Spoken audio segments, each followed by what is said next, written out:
Hello, thank you for joining us today for our Reducing Risks of a Stroke presentation in honor of National Stroke Awareness Month. My name is Gina, and I am the Physician Liaison at McLaren Bay Region.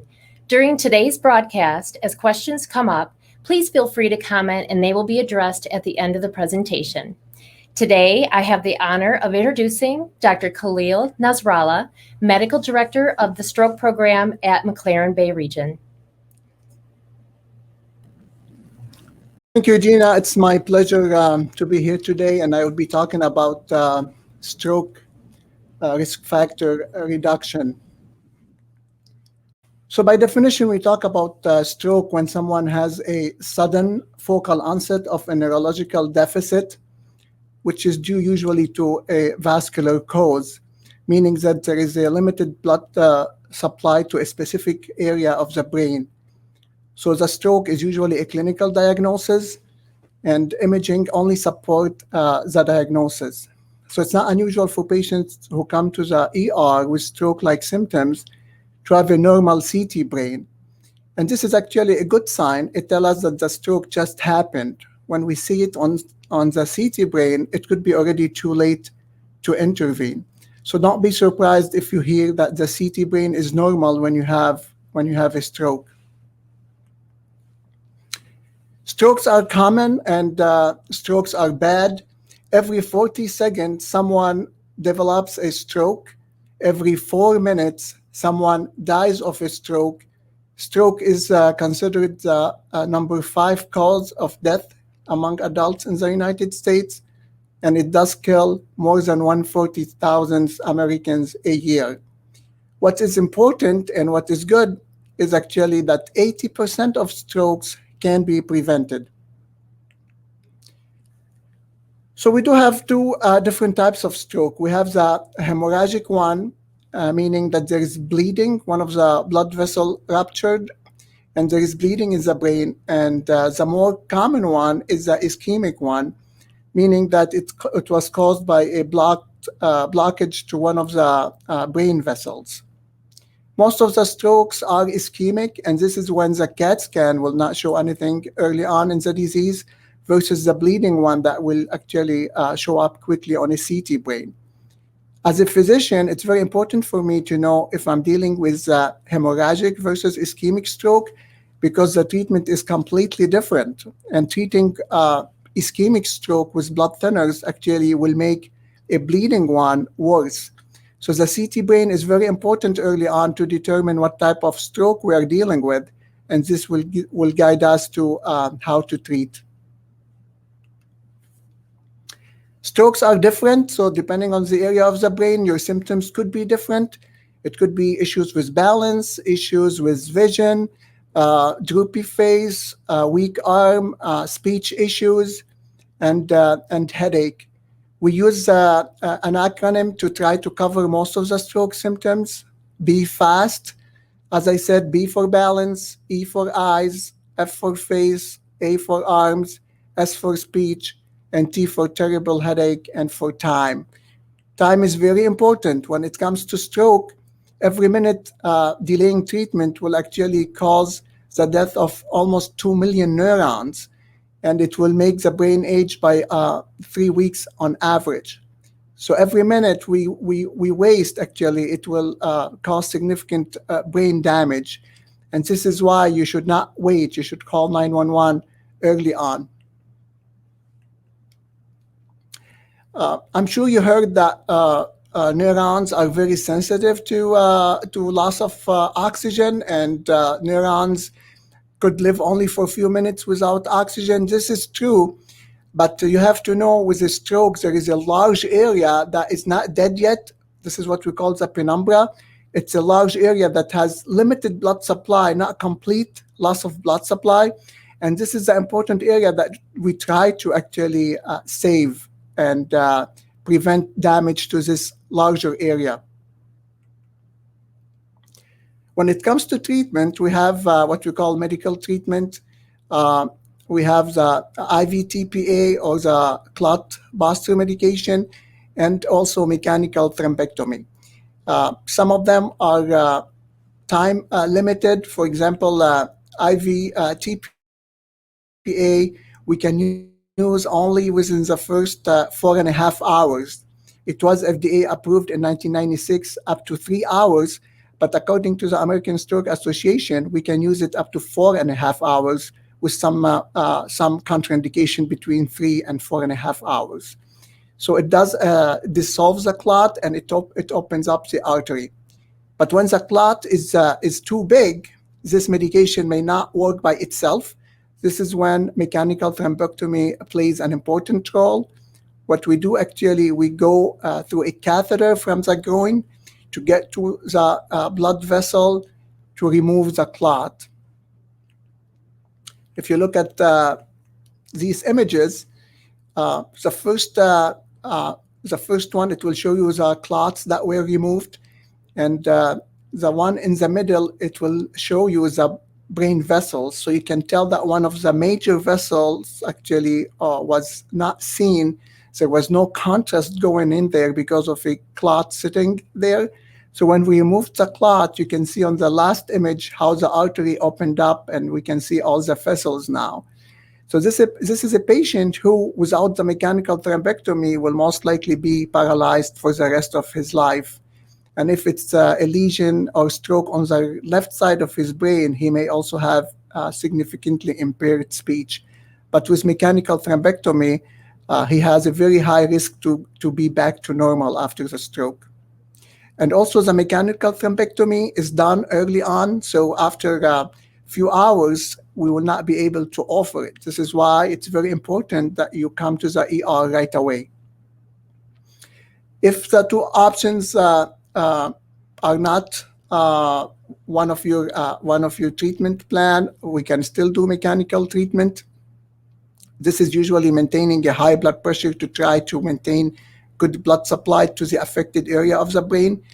So don't be surprised if you have a stroke and the blood pressure is high and the physician is not trying to lower it. Usually for at least the first week after a stroke, we like the blood pressure to be elevated. But after that, definitely maintaining a normal blood pressure is recommended for stroke prevention. It's important to stay hydrated, starting antiplatelets as soon as possible. Statin therapy is what we use to lower the LDL or the bad cholesterol. We start a high dose early on after a stroke. Some of the conditions do not respond or using antiplatelets like aspirin or Plavix are not good enough. So we have to use what we call anticoagulant.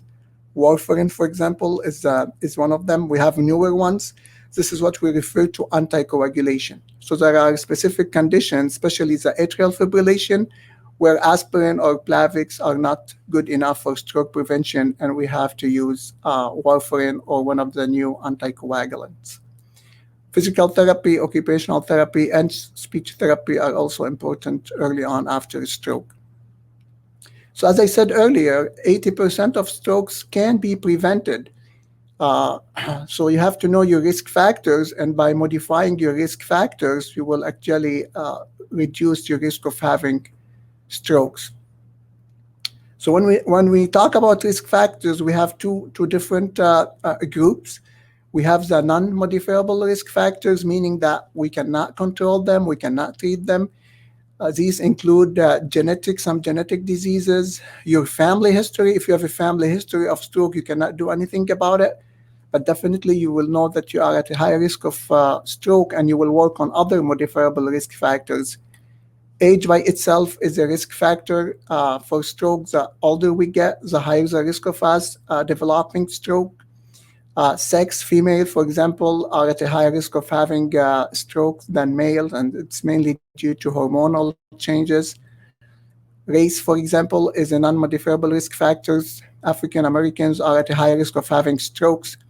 And if you ever had any history of stroke or a TIA, you do have a higher risk of having stroke.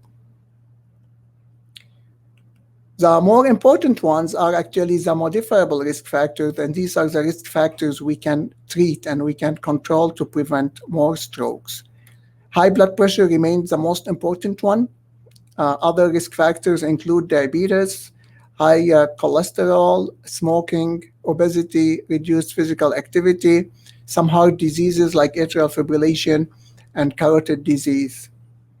What we refer to ABCs of stroke prevention are aspirin or antiplatelet therapy, blood pressure control, cholesterol, and smoking cessation. These are like very important steps to take when you have stroke or when you are at risk of having stroke. So hypertension is the leading cause of stroke. It's the most significant risk factor for stroke. And the recommended blood pressure is to be below 130/80 to prevent stroke. You should know also that high blood pressure affects the small vessels of the brain, and it may cause what we call silent stroke. A lot of time patients come to us for other reasons. We do an MRI of the brain and we tell them that you do have silent strokes, and they would be surprised because they did not have any symptoms. And this is usually from these small areas of the brain being affected by high blood pressure and other risk factors. Diabetes is also a significant risk factor for stroke. By definition, you are diabetic if your fasting blood sugar is more than 126, or if you have a hemoglobin A1C of more than 6.5. Hemoglobin A1C is a marker that will tell us your blood sugar average over 3 months.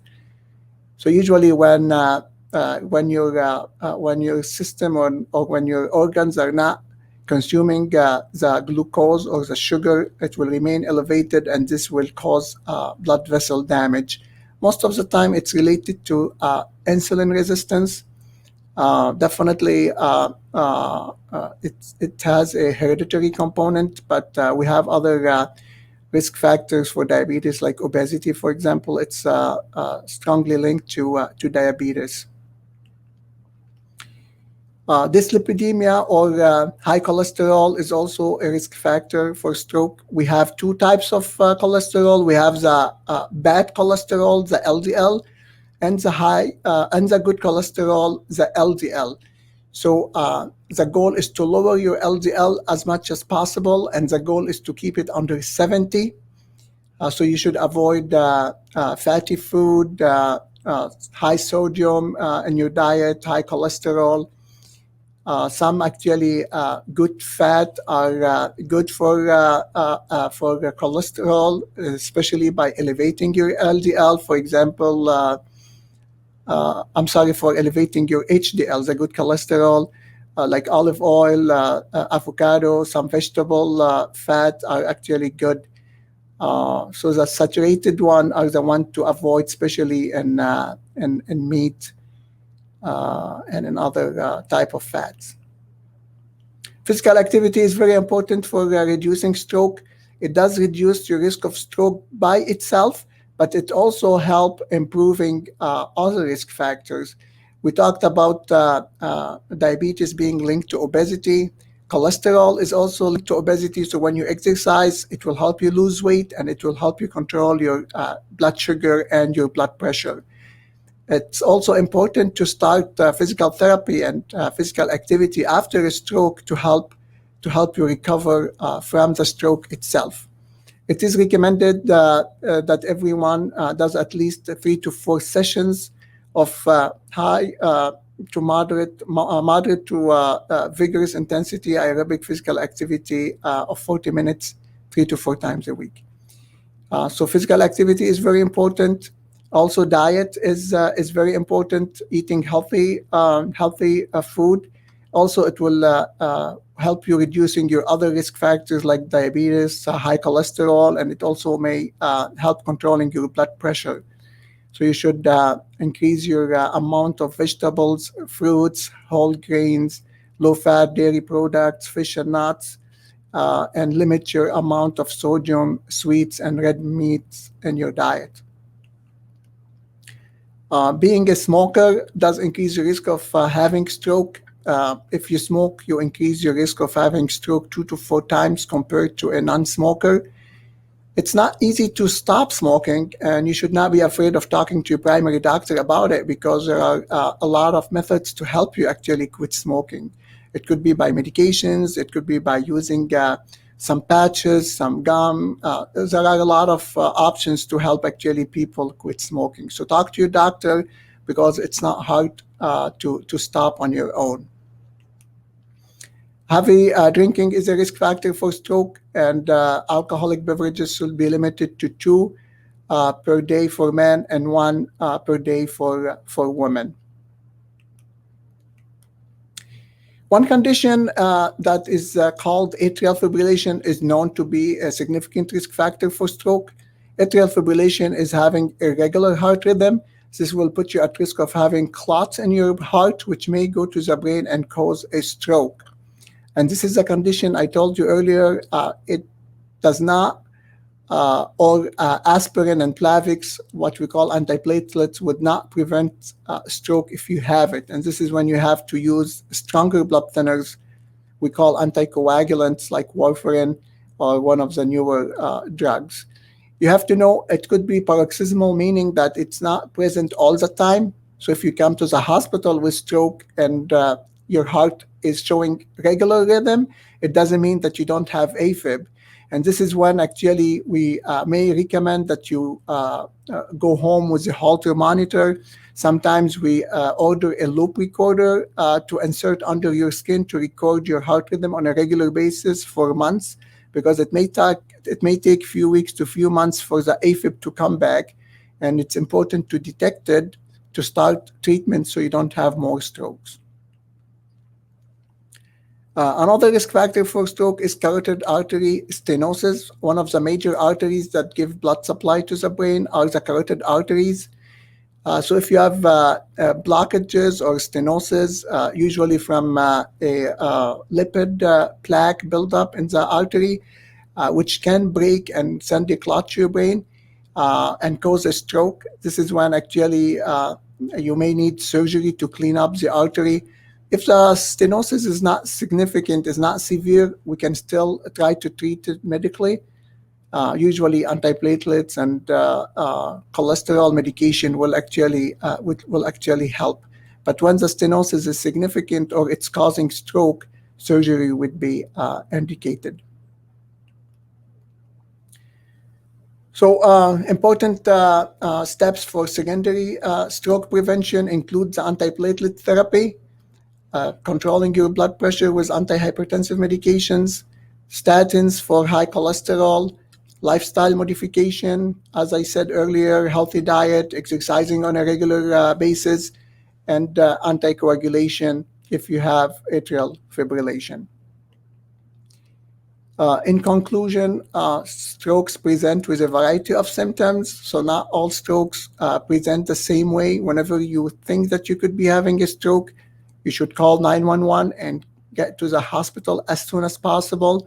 Prevention is very important, and early treatment is associated with a better outcome. Remember, time is brain, and stroke care is a team effort. This will be my presentation for today, and I will be happy to answer any questions.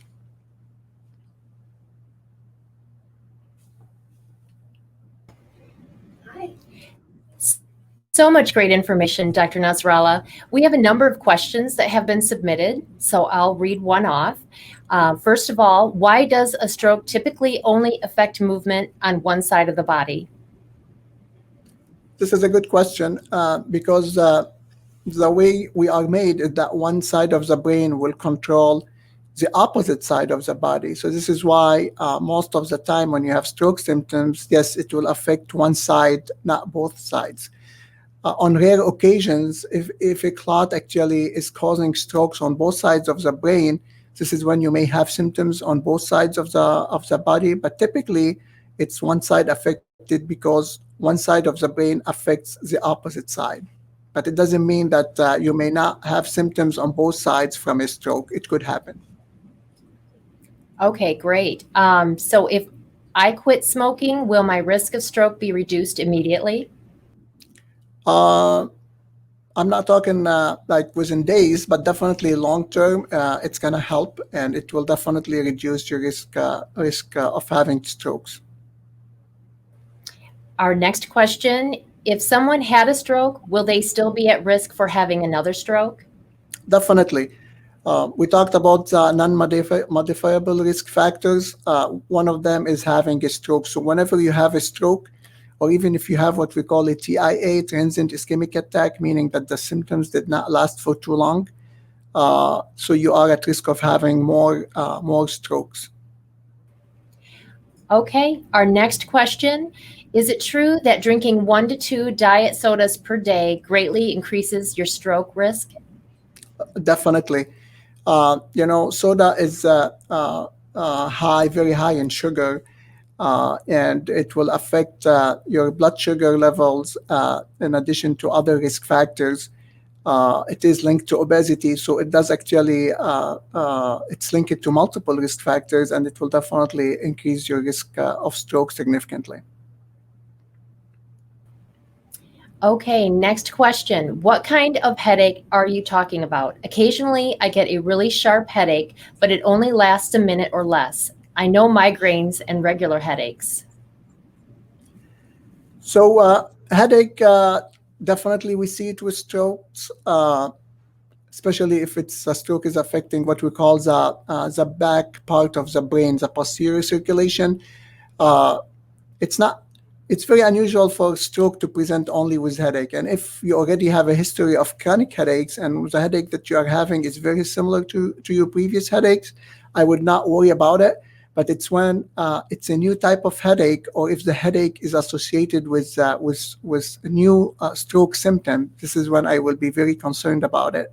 Or if you have the worst headache of your life, you should definitely also call 911 because it could be a type of a bleeding stroke. So if it's a new type of headache, if it's a headache that is associated with neurological symptoms, especially new ones, or if it's the worst headache of your life, this is when you will need to seek medical attention immediately. Okay, good to know. So I have 2 questions. How can I tell the difference between a migraine and a stroke-related headache? And if I live close to the hospital, should I still call 911 or can I drive myself? So yeah, I think we answered the first one. So the second question, yeah, yes, even if you live close to the hospital, you have to call 911. Remember, we talked about how many neurons someone loses every minute in delaying treatment. So by the time you get to the hospital to be checked in, it's actually at least, even if you live close by, at least more than 5-10 minutes. And what you should also know that not only it's faster to get to the hospital when you call 911, but also the ambulance will notify us ahead of time, so we are prepared to actually start taking care of you immediately once you are in the emergency department. So even if you live close to the hospital, you should call 911. Okay, another viewer asks a question about 911. Should I call 911 even if I'm not sure it's a stroke? Yes, if you think you could be having stroke, it's better to call 911. It's not gonna hurt if it wasn't a stroke, but at least you know if it was that you did get the treatment that you need.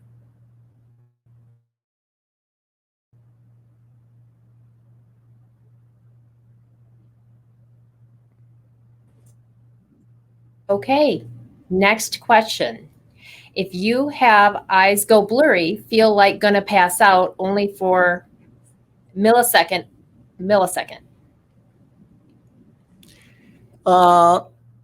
So if it's just feeling that you're going to pass out without other symptoms and it's short lasting, it's unlikely to be a stroke.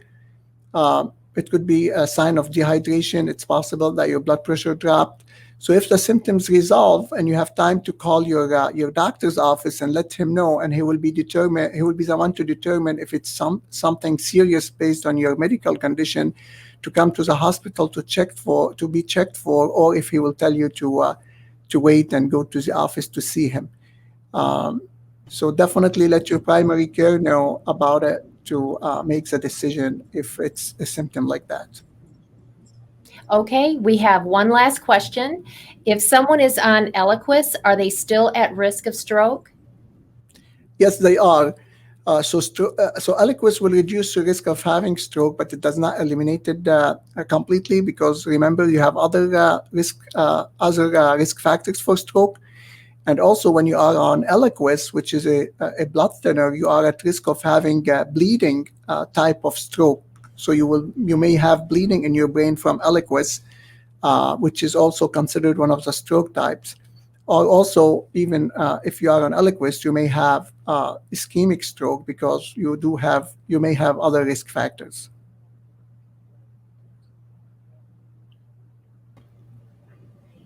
We can't thank you enough for sharing your time and knowledge with us today, Dr. Nasrallah. And we'd like to thank you, viewers, for joining us today. And just please stay healthy.